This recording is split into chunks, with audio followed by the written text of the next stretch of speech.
Thanks for being here, everybody. Really excited for this series, really excited for this conversation. I should also note that futurespaces.com is now live. It's very, very simple, but it also will be showing some of the upcoming talks that we've got planned.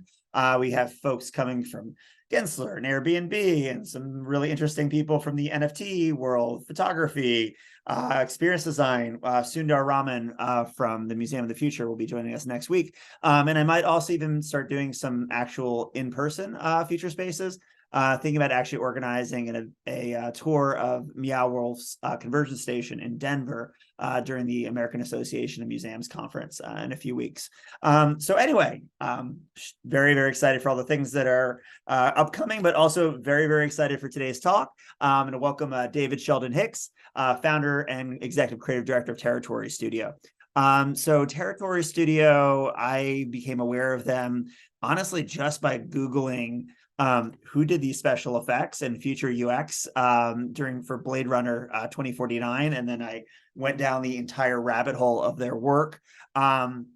What's really interesting is, like, particularly in the space that we're that a lot of us are in, which is experience design and thinking about like future oriented interfaces. I think it takes a real amazing imagination to imagine what's next, what's 50 years from now, what's 100 years from now, what does a UX of the future look like. You have to know a lot about technology. You also have to have a tremendous amount of imagination. And then I was extremely excited to actually learn when I was talking to David and also exploring the portfolio that they're doing a lot of work like practically now, actually taking some of these future interfaces and pulling that into the present, which I think is incredibly exciting and incredibly interesting. And again, requires a very, very diverse interdisciplinary set of skills and a very unique culture and workflow to make happen. So I'm super excited to be a participant and a observer of this conversation. As always, we'll try to save some time at the end for some Q&A. If you guys have questions, you all have questions, put it into the Q&A. I will put your questions above my own or synthesize them in some sort of fashion. So with that, I will hand it over to David to take it away. What a fantastic intro. Thank you so much, Josh. So I am out in Oxfordshire today. I'm really hoping my internet holds up its end of the bargain. Firstly, wonderful to be talking to such an incredible community like this. I've had a really interesting journey personally, but also the studio has this really interesting and eclectic mix of projects, and I've really given quite a broad mix today because I just want to talk about how things are kind of becoming all interconnected. And when we began, I think we felt quite disparate in ways in terms of the sorts of things that we were doing, and we started in 2010, so not too long after the credit crunch, and there was this moment of, it felt like no one really needed a new creative agency or creative studio, and kind of all the usual players had their things that they were doing and they were very good, and everyone was kind of happy with who they already were working with. And so I think we grew out of a place of having to find the really unusual projects and requirements that we might be relevant to. And I think that's shaped the creative output of our studio, the need for technical innovation and being quite a unique creative technology culture, quite an interesting casting in terms of our team as well. So I'm going to run through different projects and hopefully try and draw some threads and connections between them. And I've been really interested in your questions at the end as well. So the thread that connects for us, whether it's feature film, computer games, brand experiences, museum work, is we use the power of imagination to realize new worlds. And it's taken us quite a while to become confident, and I'm still finding confidence in saying that, in all honesty. But actually, as we start to look through the portfolio, I think you'll see that more and more, and you'll see how our creative thinking, our creative process, and our technology and team building all facilitates it in different ways for different types of industries and different projects. And at the core, there's really this really beautiful, and a lot of people talk about this, but hopefully we can show it with some of the specific projects in terms of this overlap of design, story, and technology. And I would say we were very confident at the beginning as graphic designers. I think, you know, that's our background, but slowly but surely really learning from amazing storytellers in the feature film world, but also in the gaming world and the brand space, and then and really pushing ourselves outside of our safety zone because of these new types of projects coming through, and understanding technology more, and not letting the technology innovation get in the way of the creative ideas. So really fundamentally understanding the technical requirements so that you can kind of imagine anything, really. That's our hope, is you don't prioritize one thing over another. Not that anyone would want to, but we try and back that up with how we work and work with each other. What's that? I'm jumping on. So as Josh said, we've become, we in some ways, we're really proud of our legacy and our heritage in the feature film world and TV and episodic. And it's very niche. It is incredibly geeky. It's the Iron Man heads-up display in front of Robert Downey Jr.'s face. It is holograms in Prometheus. It's computer displays in Blade Runner and Dune, and working with Steven Spielberg on Ready Player One. It's you know, it's a phenomenal amount of people that we've worked with and projects that we've been attached to. But I think more than anything, the creative process that we've derived from working with people like that has shaped how we engage with other projects. So I might talk over this if the audio doesn't come through. So if somebody can let me know once I start playing this. This is the show reel for our film work. And I'm going to kind of leave our film work alone after this. And we'll talk about how this connects up with everything else that we do in terms of world building.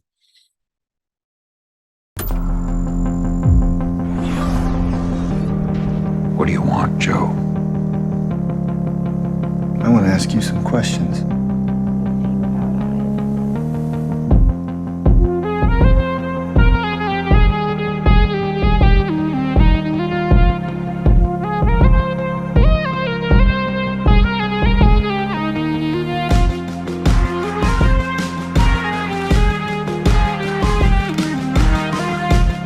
Target is Brad Davis. Initiating strike. Initiating what now?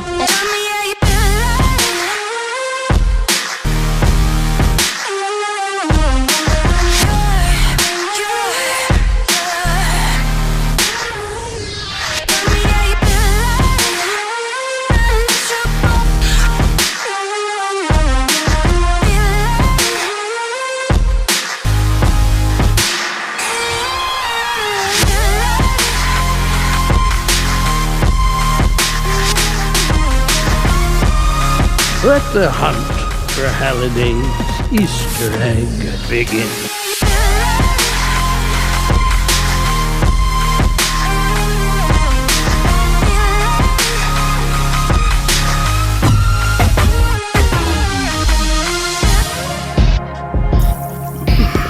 That went well.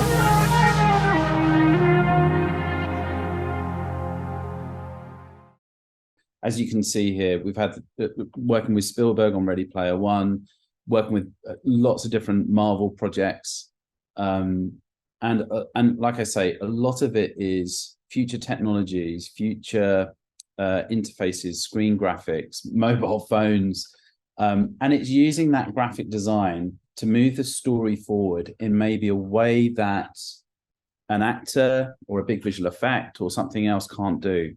So again, essentially, it is using graphic design and our knowledge of technology, bringing those two things together to move a story forward. And it is very niche, but I would say that film directors have a need to relate to audiences. Audiences are constantly in touch with technology. They relate, they understand their world through technology now. And with things like Ready Player One, the director is really making a statement on current trends. So yes, we're looking at the metaverse and digital characterizations of the people and the characters in the film, but really that's making commentary on social media now. So the relevance of what's going on in today's world is being projected forward in sci-fi, and there's a connection there. That was certainly the case on Blade Runner. Denis was really interested in this kind of hybrid digital analog space. So we were really questioning our creative process. So instead of using a lot of Photoshop and Illustrator and typical digital tools, the director really encouraged us to step away from the computer and go more analog in terms of our creative process. It was a bit like being back at college and university. It was, we were hand drawing graphics, projecting graphics, photographing graphics. And in fact, there's a moment that looks like a CG brain scan. That's actually macro photography of a melon that we've kind of treated in a way. So it just gives a really beautiful, interesting organic texture. And I think a lot of what I've learned in terms of the feature film world is you transform your process and you question your team dynamics and the way that you work on a creative project. And it's that you get right to then create interesting work for the project, shaping the way that you relate to your tools, your materials, the conversations that you're having. That's all integral to getting to the end result. And actually, as a creative director or leadership team on a project, you can work on the mindset rather than the end result. You get some really interesting results, and then of course agreeing a really interesting brief. So there's kind of lots of things going on there for us in terms of the feature film world. And our first ever project was Prometheus with Ridley Scott, and then we went on to work with Catherine Bigelow on Zero Dark 30, which was an incredible project to be a part of. And then we kind of go forward onto the Marvel projects and everything else. So really quite special. But that is just a part of what we do, as Josh was saying. And I'm not wanting to edit the document. But that actually interconnects with lots of other things that we get involved in. And this was an interesting project. So for the Dubai Expo 2020, which was obviously affected by the pandemic, so kind of hit the project mid-production. But we were essentially a huge space, and this kind of landmark project in the Dubai Expo. Emirates was one of the key sponsors, and they had this amazing pavilion. And we were tasked with creating all the immersive content and installation work in there. So the reason as a studio we started doing work like this was because, and this may be me being too honest with you all, we, working on sci-fi and kind of modern day thriller films, you worry as a designer that you get pigeonholed. But also, we're based in the UK. The UK is known for Harry Potter and period dramas, so not massively known for sci-fi and high tech. So from a commercial perspective, it makes sense to broaden out your horizons and maybe kind of live beyond that particular niche and specialism.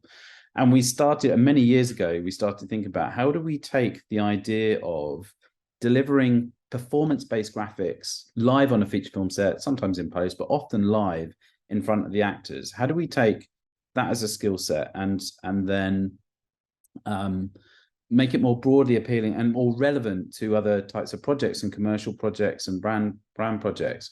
And experiential in its fullest form felt like a really relevant domain for us to live in. Storytelling, world building, thinking about physical performance, human behavior, and transporting people, like making them feel something is kind of at the core of what we do. And we're often taking quite dry scientific ideas and making it appealing to a mainstream audience. So all of those kind of things mixed together, it felt right for us. And so this was one of those projects that really challenged us, because there was about 10 to a dozen different installations, and we're looking at the future of flight. So we had all sorts of things. We had haptic workstations, we had RFID tags to kind of create a personal experience whilst you're walking through the exhibit. We had a really wonderful installation built in real time where you get to design a future aeroplane, and there was various different models and kind of iterations on that. using real-time engine, VR experiences, holographic displays. It was a real kind of, it was a wonderful playground really for an 18-month-long project. And again, it kind of leans into that kind of future storytelling that feels so right to us, and is really exciting for us. And doing it in a very different way, very different audience. Obviously, people that are walking around the expo are kind of VIPs, general public. It's it's an interesting space to work within, and then also being a lot of what we do when we're doing screen graphics and holograms for a feature film is working so closely with the physical environment design. It shouldn't feel detached. One of the examples that I often use is the kind of the flying car in Blade Runner.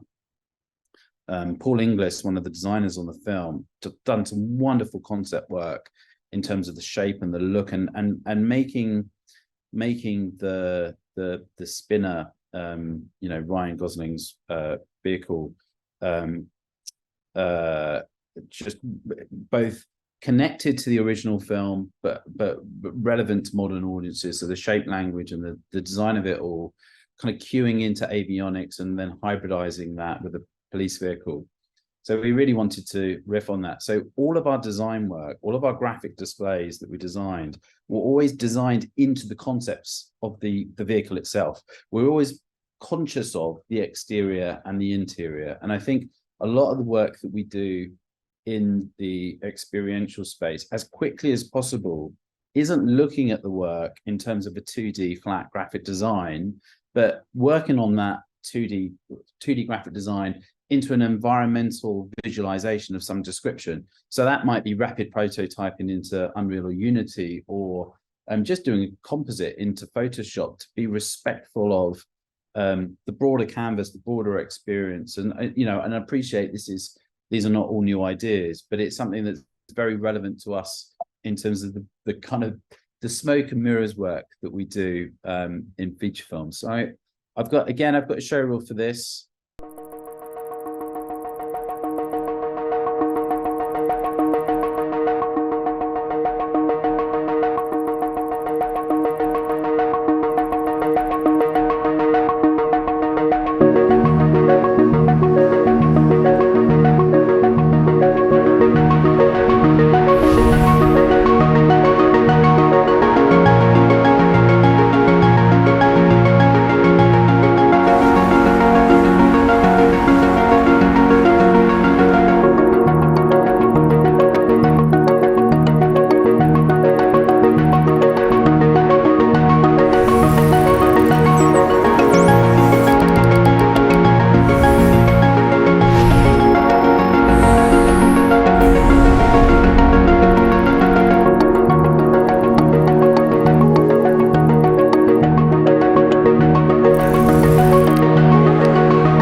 And this, I mean, I don't know how other people document their kind of projects like this, but there was just so much to it.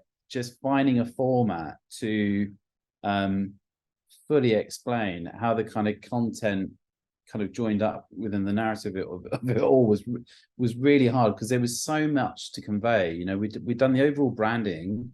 There was a kind of whole UX to all of this. There was things like this, which was a massive a build in Unreal, narrative build in Unreal, and then displayed through an LED tunnel. This is kind of the front end UX for it all. And what was fun about this is, you know, obviously our feature film user interfaces are very, they're often very data led, in that it's the notion of, you know, using data to tell that story. These felt a lot more branding led and consumer led, which is really is a different challenge for us. So it's nice to stretch ourselves in that sense, and kind of apply ourselves in a different way.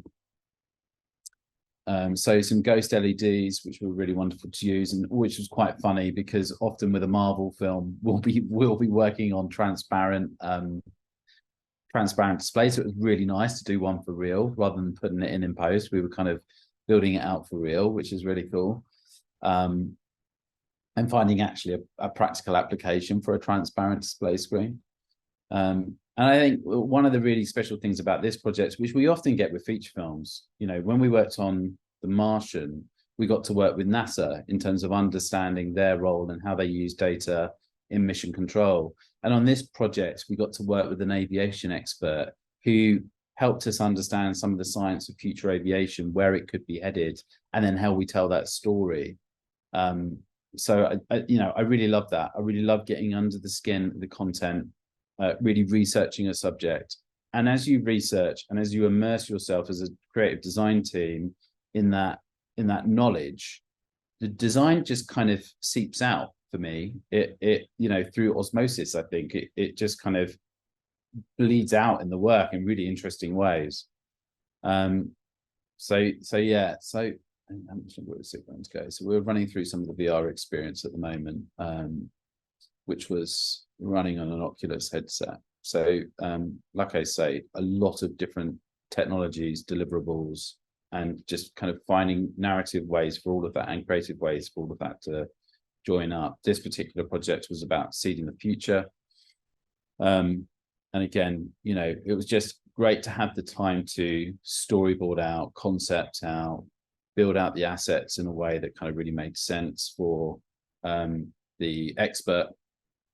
And it's funny how now these methodologies and technologies that we were working with in the Dubai Expo are, you know, kind of fast forward and now feeding into our virtual production work on feature films.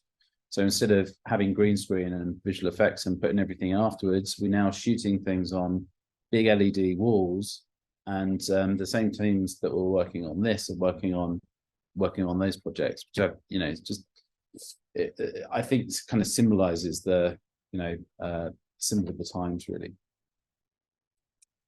So it's been an interesting journey at Territory. We obviously as soon as you start releasing films and you start releasing these kind of visions of the future, especially things like Ex Machina, which felt a little bit more near future and kind of a commentary on AI, which is really interesting now. But then also projects like, if you've seen it on Apple TV, Swan Song, kind of understated near sci-fi future explorations in film. After those films are released, we're often approached by technology brands to help them envision where technology and services might be going over the next 5 to 10 years. And we've been doing that for quite some time, actually, maybe about 8-9 years for various different brands. And often they have to live under the radar. But actually, automotive brands especially are now at a very interesting moment where the technology is coming through and also the requirements coming through for them to reimagine the digital in-car experience. Now, it starts with electrification. It starts with, okay, so the emotional connection to the brand isn't now coming through the smell, the feel of the engine, the sound of the engine, and everything else. And so they need to lean into a brand being expressed through the screens more. So we're doing a lot of what is called HMI work, or user interface work, in terms of the future of digital in-car experiences. So that's mapping systems, it's infotainment, it's like all the kind of the secondary services that fit around your journey potentially beyond the car. And it's being considered at a very deep level. And this work becomes relevant to a lot of the other things that we're working on that I think kind of get into. But Audi came to us with this incredible project, which was they were looking at a new category of car, kind of a sporty SUV lifestyle type vehicle. You'll see it in a moment, it's hybrid. But the head of UX here, who's in this shot, he really wanted to push the notion of how far conceptually can we go with augmented reality, in a headset, viewing through glass, but putting a digital layer on the world. So basically holographic controls for all of the control system in the car, temperature, navigation, driving the car. At moments you're manually driving, at moments the car's taking over and driving you there. But how do you kind of, when a driver doesn't need to drive the car, how do you still kind of keep them engaged so that then they don't completely disconnect from the whole driving experience? So this is a concept-based project. It's conceptually led, but we create this vision film with Audi. Beautiful concept car. This was built for real. It can be driven around. It took it to an incredible fidelity, and initially for press events and car shows and everything else. But a big part of the overall experience was then us building on the new Magic Leap headset, the augmented reality headset, the in-car driving controls. So we managed to completely build that. And so the frustration for me, because we are a studio that also works on visual effects, is that people think this is visual effects. And it's not. It's actually through the lens, through the display, an experience. And when you hold your hand out, the control comes to you. It scans your hand, it knows that your hand is gesturing towards the control, and the controls intelligently come to you. And there's this really wonderful moment where you feel as though the designer or the creative team behind it, they're kind of looking after you. It feels like there's an empathy within the interface that is now this pushed things quite far, and it created exactly the right conversation, exactly what Audi wanted to have, which is how far can you push it before actually some of the controls still need to remain haptic or physical. And we on a film set, we often have this problem because we argue for a lot of physical controls because we really enjoy them. Like on Guardians of the Galaxy, my conversation with Charlie, the production designer, was like, can we just have like lots of widgets and they'll bash it around, and like there could be a few little displays, but it's mostly, it's mostly physical knobs and dials and things, because it brings a real physicality to it for the performance. And Charlie spends the whole time going for less controls and wanting to put in more graphic display. So I think the grass is always greener, and you always kind of try to help each other kind of find the balancing point between the physical environment, physical controls, and then digital ones. And this is an exploration point. They're going to be on a journey with this as an idea, and the hope is that it will go through to production model. But you have to kind of test those extremes. And so for the product vision film, we're not using the Magic Leap headset. It's the idea that it is, almost using a pair of Audi branded glasses. So with that in mind, the experience itself could be taken with you onto the golf course. It could be taken with you, mountain biking, wherever you're going. It's kind of it lives beyond in the environment, which is an amazing idea. But in reality, I'm going to play some of this video. I think there's a lot of talking over the top. Experience the future of premium mobility for an active lifestyle. enhanced by augmented reality, focused on you. Human-centric, elegant, and welcoming. A personal experience device connecting you to a holistic digital ecosystem, giving you access to a world of new possibilities, ready to explore, to discover, and to be inspired. Offering intelligent solutions for all your sports equipment. Commencing tutorial.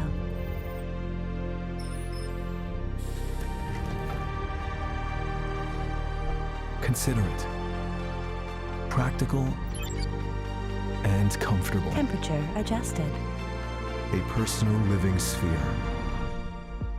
Reinventing an immersive experience with a revolutionary Optimal biking route updated. augmented reality user interface within and beyond the Audi Active Sphere concept. Supporting you with the Audi Digital Assistant, elevating your everyday activities, making time for the moments that matter. An intelligent companion, always planning ahead. Transforming your daily routine into a daily adventure. Your ski route is selected. Snow conditions are excellent. With a choice of fully automated driving Loose gravel detected. or an exciting and engaging driving experience. Off-road mode engaged.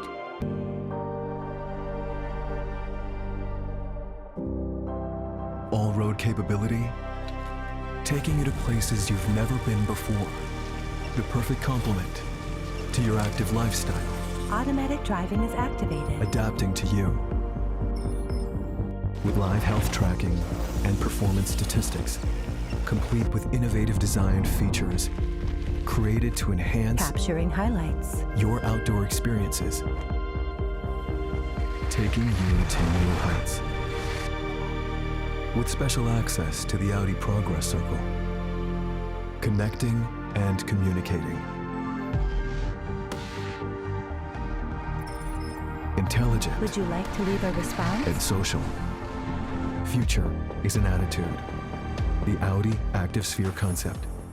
Your companion for an active lifestyle. Which I don't think you're going to hear, so that's fine. But it'll give you a sense. So, you know, obviously we had to show a stunning car. That was prerequisite in an incredible environment. But then it's and this is, you know, this is how it works. So the glasses have a three-dimensional scan. They can scan within a certain distance, and they can certainly scan the entire interior of the car. And that's really important because once the device understands the surfaces within the car, it can then place digital controls in relationship to the physical environment so that it makes sense. And you know, the exterior and interior design team at Audi really cleverly had conversations with the digital team to kind of ensure that there were spaces and surfaces that made sense for the digital experience, which you're kind of seeing as in some of these moments here. But the really fun thing, and if you get a chance to visit our studio in San Francisco or our offices in London, is we're more than happy to show it. The real magic is putting that headset on and seeing what this film is showing you, because it is something else when unfortunately we don't have a demo concept car to also sit you all in, but you know, it's we put in a virtual version to kind of give an understanding within a seating environment. But it is, I mean, I know it's called a magic leap, but it is magical. It's really something else. And I get so excited about holograms and augmented reality. You'll have to forgive me, I do get very gushy. There's 2 films for that, we don't need to watch those. This project's really interesting. So for the Commonwealth Games that was in Birmingham, is it this year? No, last year. It must have been last year. Yeah, look, it's 2022. Where are all these years going? This was interesting. So a live broadcast, and we worked with a company called Build, and Build's create this technology solution where we could essentially, again, a bit like virtual production, we could live composite real-time graphics, or in this case, real-time building. So the concept was amazing. Like houses from all the different Commonwealth countries coming together over the top of the Birmingham Stadium, the live sporting event. So the athletics that's happening in this live sporting event. So there's a live camera feed. And then what we've done is we've pre-animated all the real-time assets, and then they're live composited into the broadcast, which is just, pretty scary, but it worked. It all worked. And a lot of great pre-planning. And again, I think this talks to the film experience in a lot of ways, because when you turn up to a film set and there's famous actors around and you're very aware that everything's going to cost a lot of money and it has to work on the day, there's no forgiving, there's no, we'll render that again and it'll turn up 2 days later. It's like, no, this works right now. Tom Cruise is not turning up 2 days later. So this is happening right now. And there's a real mentality around, kind of do or die deliveries. And that's equally stressful and adrenaline and exciting all at the same time. It's a fine balance, I guess, with all the work that we do. But what we found is, and it goes back to, you can't prioritize creativity over technology or experience. They're all in equal measure. They're just a wonderful triangle where you're all helping each other to make it be the best it can be. And this is multiple. There's a production company, there's choreography, there's the live broadcaster, there's Build the technology supplier, there's Territory Studios, the creative content supplier. But just, I can't say enough about working with people like that, because there's no competitive edge at all. You're all just kind of like working to solve the problem, because everyone knows it hasn't been done before. So you're all in the same boat trying to figure it out. And that is, equally satisfying and terrifying at the same time. Maybe that's just something we used to do. So this came about, Epic Mega Grants, if you're not familiar with them. Epic's a company that owns Fortnite and lots of other massive games, and they create this gaming engine. I'm sure most of you are probably very familiar with it. Sorry to teach you suck eggs. But we knew about our on-set screen graphics, and we knew about virtual production. We've done some really beautiful work with David Fincher doing virtual production for Mank. And it just struck us that there's a wonderful opportunity to bring those two worlds together and to have small displays that, if they're aware of your point of view or aware of the camera point of view, then you can create the illusion of holographic three-dimensionality a single point. You can't do it for a live audience, but you can do it for a single point, either for a camera or of a person there. And so we applied for the Unreal Mega Grant to kind of test this theory and to build it out, and it works. And we built it out on the platform, and so you can have computer displays and mobile displays either on a film set or for a live broadcast, where you might have a presenter displaying, I don't know, live sports graphics or whatever it is, or even in an exhibition space, and you can suddenly give immediate dimensionality. Now it's all smoke and mirrors, which is the world that we live in, but it's smoke and mirrors for a particular reason and a particular audience, and it works really, really well. So we're kind of starting to use this technology in this process now for a number of other projects, whether it be for mobile experiences or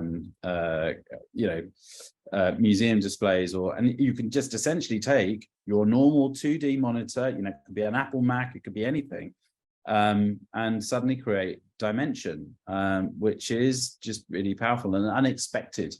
And I love those little moments of magic and surprise that can kind of come out of that.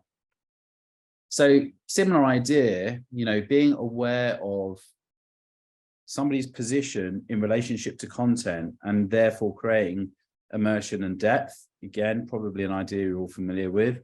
From a film world, you're always thinking about it from the directors and the lenses point of view, and how are you pulling audiences in. It's actually a lot harder in live environments because there's so many other factors going on. And, being in Britain, we're always aware of the weather. So there's always that X factor to kind of contend with as well. But essentially, we were a trusted partner on Jurassic World Dominion, and Universal came to us and said, we see the work that you're doing on feature films in terms of visual effects. We see the work that you're doing in terms of live experiences. it strikes us that we've got this opportunity to do something really interesting. And the production designer that we worked with, Neil Callow, came up with this brilliant concept of, let's take iconic landmarks, various different countries around the world, and for us that ended up being London Trafalgar Square, the business district in Paris, and some amazing ruins in Rome. And having one of the dinosaurs from the film invade via a big 10 meter by 10 meter LED screen, beautiful set dressing from the production designer in terms, kind of creating the notion of a film set in these locations and having this trompe l'oeil kind of illusion effect. So LiDAR scanning the environment, relighting and re-rendering and kind of using live graphics to comp the dinosaur into that, and then having sensors looking at the actors' movements, bringing the audience up close, bringing the kids absolutely loved it. The parents were absolutely terrified. And then an incredible sound system where you'd have the dinosaur roar at them. And it was so much fun. It was so much fun.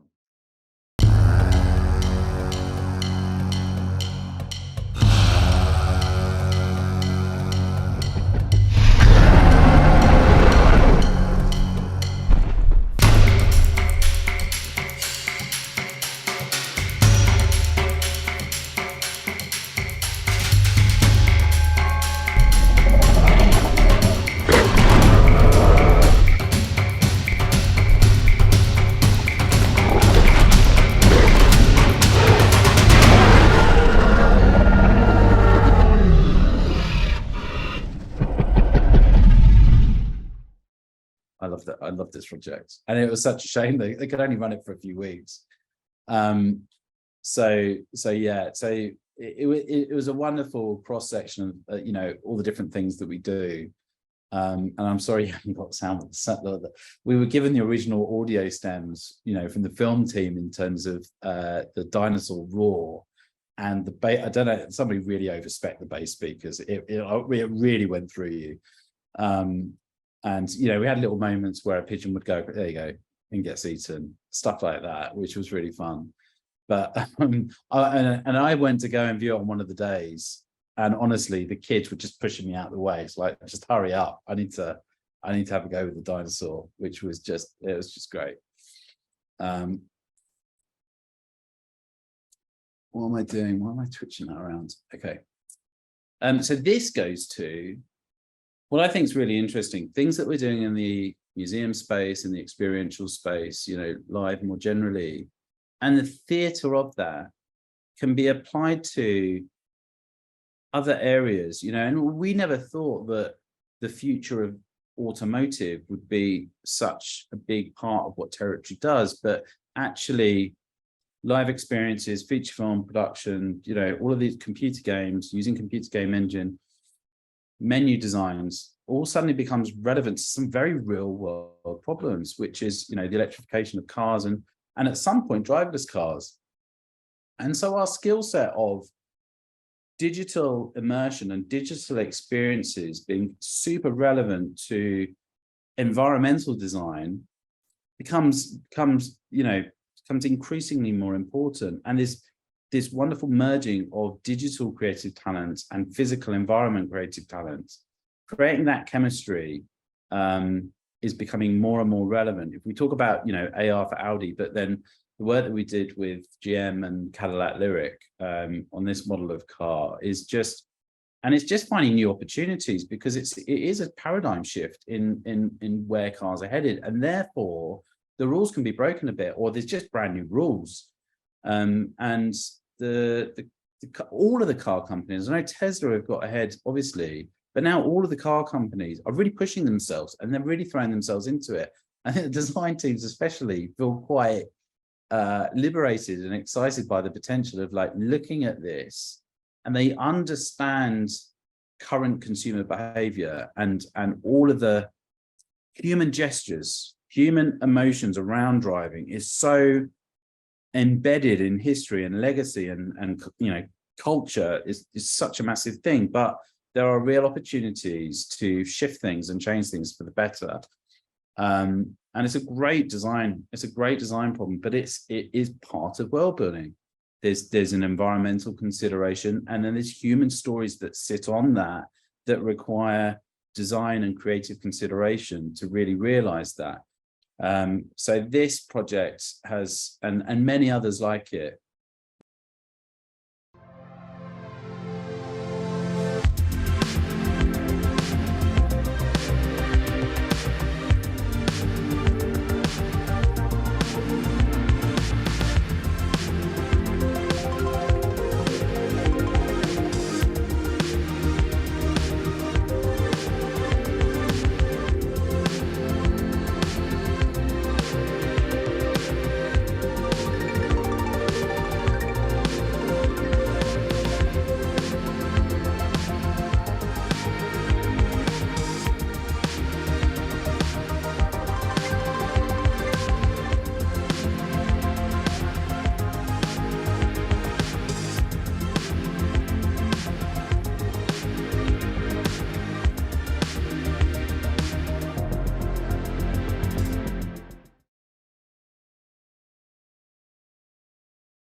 so again, like you can see that we're taking our design cues and being respectful of the physical design of the environment, the exterior, but also we're sharing things with them, you know, little animation movements, little nods, the kind of the behavior of design systems and animated dynamic systems within what we were doing, were influencing more broadly, you know, creative thinking within the project. And that's really rewarding. And that happens on a film set a lot as well.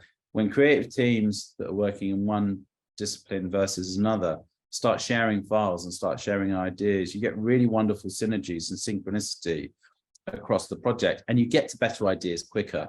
You know, I often find that a product designer or industrial designer will slightly approach a project very differently to us. We'll come at it from a point of view of movement and story. They'll come at it from a point of human interaction and tactility, and both points are valid and they kind of meet, which is super interesting.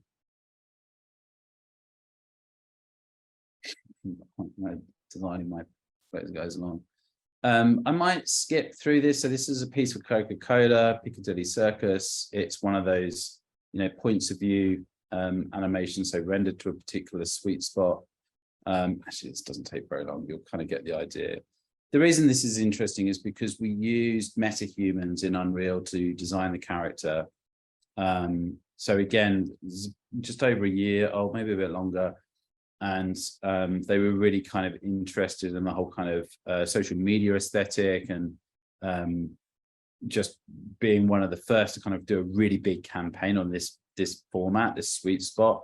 And it is amazing. Like when you stand in that spot and this kind of comes alive and it kind of comes out of you, remind me of, you know, Back to the Future 2, if you remember that film, and whatever it was, Jaws 27, that was up on the big film billboard. It's kind of that, you know, we've kind of realized that's kind of art inspiring life inspiring art, isn't it? And there's a lot of themes to that. That certainly that certainly seems to transpire in some of the things that we do. Oh, you have to forgive my technical. So we're going from live experiences, feature films, automotive, and now we're coming around to the metaverse. So we had the pleasure of working with Artifact, who were this kind of early to metaverse digital trainers company, and followed them on their journey. Just amazing partnership, amazing to work with Benoit and Nicole and the team there, and just watch them really creating the future, you know, and really understanding culture and community, and kind of empowering their followers to co-create with them. And that is still a really powerful idea that continues on, regardless of kind of our thoughts on NFTs and metaverse. I think that as an idea is here to stay. And we continue to work with Nike on a lot of their really kind of very interesting digital cultural hybrid projects, where it's looking at digital consumables and digital collectibles, doing a lot of work with Nike Swoosh. And this is the first promo that we worked on with them. We're also working on a lot of things I can't talk about under NDA, but sometime soon I hope I will be able to. Just, yeah, I mean, it's incredible to think about design aesthetics when the tool set is purely digital. And it's been wonderful to watch traditional, you know, sneaker designers approaching this as a challenge and helping translate and seeing the new potentials.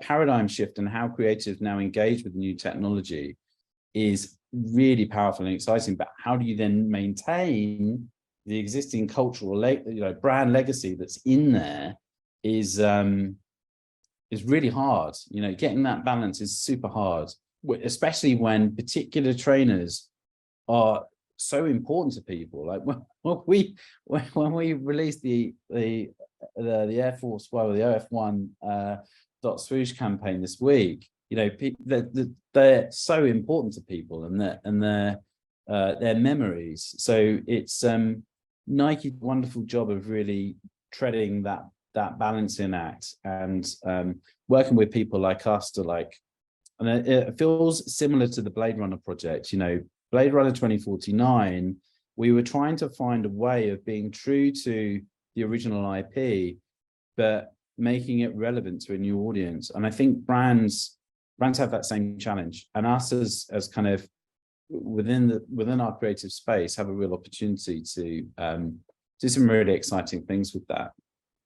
I am super aware of time, and so I don't know how much I should linger on some certain things. So I'm going to skip past a few things. Really interesting app that we did with Porsche called Design Car, iOS and Android, and playing into the gamification and the customization of cars, which is really cool, that the brand kind of tapped into that. This piece was for Ford Mustang. It was a big 360 LED wall and then an LED cube kind of to launch the car. And it was, you know, obviously electric. So revealing the kind of the story via electrical particle system. So leaning into our visual effects and our design and our storytelling and with some really unusual canvases, which was really satisfying. This project's probably worth lingering on because it's quite contained and small, and it's for Cartier, the kind of luxury jewelers, and they were setting up a physical retail in Milan, and they had this kind of dining experience, and they wanted the diners, these VIP diners, to be surrounded by incredible abstract animations that would kind of immerse them in, you know, kind of have different modes for each part of the meal and different animations for each part of the meal to kind of completely immerse them. And it was mirrored, I think it was mirrored floor and ceiling, but just incredible to be a part of that brand, some work with Dolby. And then I can't remember if I'm allowed to share this publicly, but I'm going to. Really hope I don't get sued. So this is a collaboration between Mercedes and Riot Games, and it's taking the concept car from the physical world into the virtual world and exploring what that means. And for a limited time, it was a virtual show car. I'm hoping we're going to be able to. There is a video out online, and we're going to talk about this more as a project later on. But hopefully, this has been. You don't need to see our logos. You can see our thank you. This has been our journey, really, and it's being open to all the technology crossovers, all the cultural crossovers, and finding our approach being relevant to lots of different spaces. And Josh has popped out now, which tells me I've ran way over. All good. You know, so we're about 5 minutes from the end. So I don't know if we have the time for the typical QA. I'm thinking maybe, David, would you be up for maybe jumping on a Twitter space next week or something?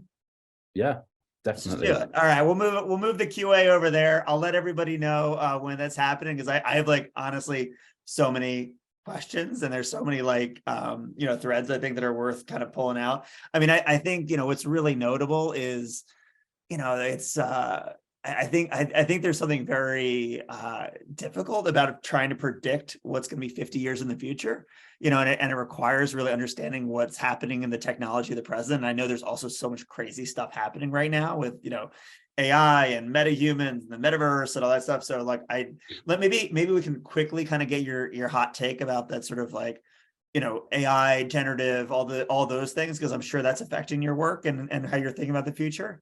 Yeah. So my experience is that human behavior and human needs win out, regardless of the technology. Like, we will throw technology at people, but if it doesn't allow laziness or ease or a benefit to life, then it might be a great idea and it might be a great technology, but it's not going to. So my analogy for that is, I love Minority Report and I love the whole Tom Cruise kind of waving his hands around. And then fast forward a few years, you had the Xbox Connect come out, and that was really exciting. But it's kind of still not here. And it's still not here because that was exercise dressed up as interaction. And like, people sniffed that out. And so, fast forward a few more years, we worked on a film called Swan Song, and that was all. And there they were using kind of micro gestures. And I think that kind of ties into the idea. You start with humans. You start with humans, and you start with our needs, and you extrapolate from there. You don't start with technology innovations because they may or may not mean something. But where's culture headed? And I think culture's headed towards some really interesting ideas. And I think that's why NFTs really peaked something, and it didn't quite deliver on the promise because some things kind of fell through. But there was a really good idea there, which was capturing value for creatives. Like, that's a thumbs up for everyone. And also what metaverse is kind of moving towards, which is interoperability. So we can have all of these kind of gaming spaces or gaming worlds, but actually, if we create an asset, like my kids are always. I think you get locked up. Uh-oh. Okay, everybody. NFT in the metaverse world can't kind of mean anything, doesn't really matter. But that as an idea makes sense. And I think that's going to sit, and that will transpire, that will continue, and that will turn into something. And I think it was the same with the internet being too early, mobile being too early. You kind of have your, what do they call it, the hype curve, and then the Gartner hype cycle. We had a talk last week about we're going through all the, we're going through all of those, and I think we're in the trough of disillusionment. That's the that's time to build. So unfortunately we got to wrap it up here, but let's find a time to like jump on a Twitter space next week, and we can invite everybody out, because like I think there's lots of conversations. I'd love to kind of open up some of the conversations to the people who are attending, because it's super inspiring. You guys are doing amazing work, and I think there's much more conversation to be had. So David, thank you so much. Thanks for sharing. It was awesome stuff. All right, I'll hand it over to Sibel. Thank you, David. Thank you, Josh. Minority Report was my inspiration for many years as a designer. I was like, when will I be able to do that? Great, exciting, and I hope that you all, I know Josh will send out an email to the participants about this follow-up conversation, but if you can, definitely sign up for Keeping Up Exhibiting Sustainability with the Director of Technology of the Museum of the Future. If you know anything about this project, it was really groundbreaking on many levels. So I think that's going to be a phenomenal conversation, and we'll have more coming up. And Josh, did you want to chime in on anything? Yeah, sorry. I just wanted, it's a really good one. I've talked to Sundar. The Museum of the Future is super interesting. It's also like incredibly profitable. And it's like packed, and they're doing amazing things in programming. It's a really, I think the experience is really interesting. But also like the way that they think about it as a Museum of the Future and think about it operationally is really interesting. So soon I preview this presentation. It's super interesting. So definitely come check it out. And the other thing about it too is that it kind of touches on all of our fields of practice at SCGD. A lot of our members worked on it. I know there was a question Chad had. This recording will be shared afterwards. We're going to do some editing so that the film works properly, but we will send that out to you. And last is just to follow up. If you're interested in SCGD and you want to join, this QR code will get you a discount for first-time membership. And we hope to see you all next week. And thanks.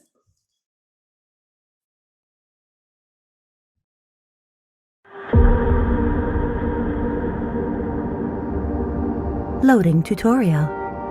Expect the unexpected. When we're talking about the active sphere, it's about being immersed in nature and not being completely bombarded by technology.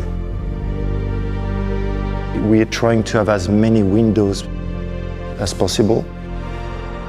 I like to read the car from its exterior as a sculpture. With the Audi Active Sphere, we are creating a user experience beyond the car. The Audi Active Sphere shows how our definition of Vorsprung durch Technik is changing. And we're really thinking about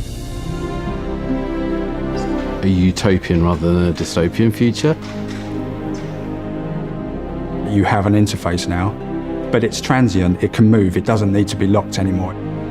And the car is so intelligent that it highlights for you what you normally cannot see.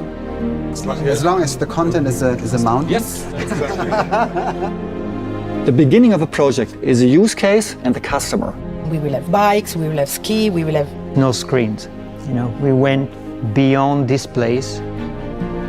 Then we start designing around this a user interface. We're not just talking about, let's say, watching movies on screens anymore.